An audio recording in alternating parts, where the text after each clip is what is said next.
जी हाँ, खंडवा शहर की एक मात्र पेंट की दुकान जो है भारत सरकार द्वारा आईएसओ प्रमाणित, जहां आप पाएंगे एशियन पेंट्स और ड्यूलेक्स पेंट्स की सारी रेंज और भारतीय रेलवे में लगने वाला एपॉक्सी पेंट्स।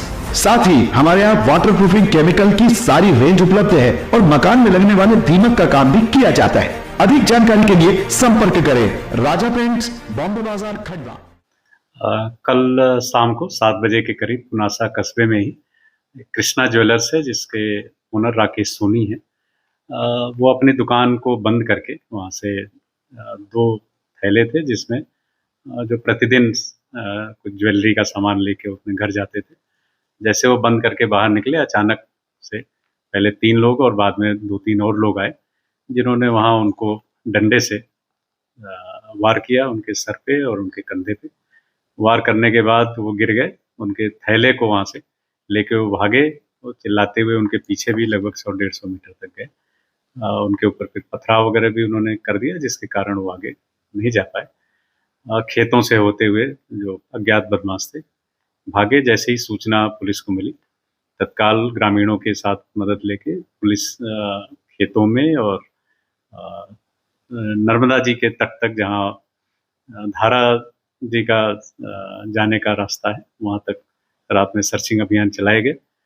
कुछ सीसीटीवी फुटेज मिले हैं, जिसमें पुलिस जांच कर रही है और उनसे आरोपियों तक पहुंचने का हम लोग प्रयास कर रहे हैं।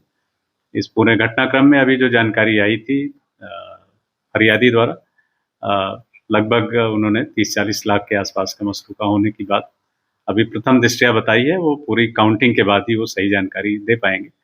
दिन प्रतिदिन के जो वहाँ पे उनके सामान थे, उनको देख के ही वो बता पाएंगे।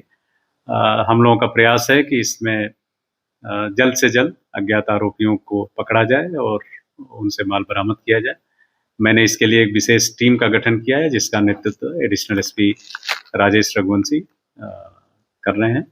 उनके साथ ही एसडीओपी और टीआई साइबर सेल की टीमें अलग अलग गठित की गई हैं। इस पूरे केस के खुलासा के लिए मैंने आज ही 10,000 रुपये का इनाम भी घोषित किया है।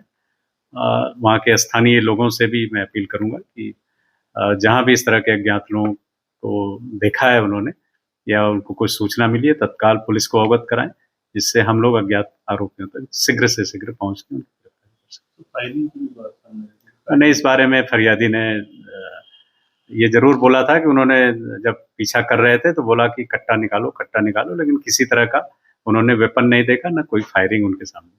तो कितने लोग थे और किस तरीके के हथियार थे? कुछ बेसबॉल के डंडे या कुछ जो छोटे डंडे होते हैं जो दिखते हैं, ऐसा फरियादी द्वारा बताया गया कि ऐसा 3-4 लोगों के हाथों में था और उसी से उन्होंने पहले वार किया था। और जब वो भागे तो पत्थर उनके ऊपर फेंके थे डराने के लिए।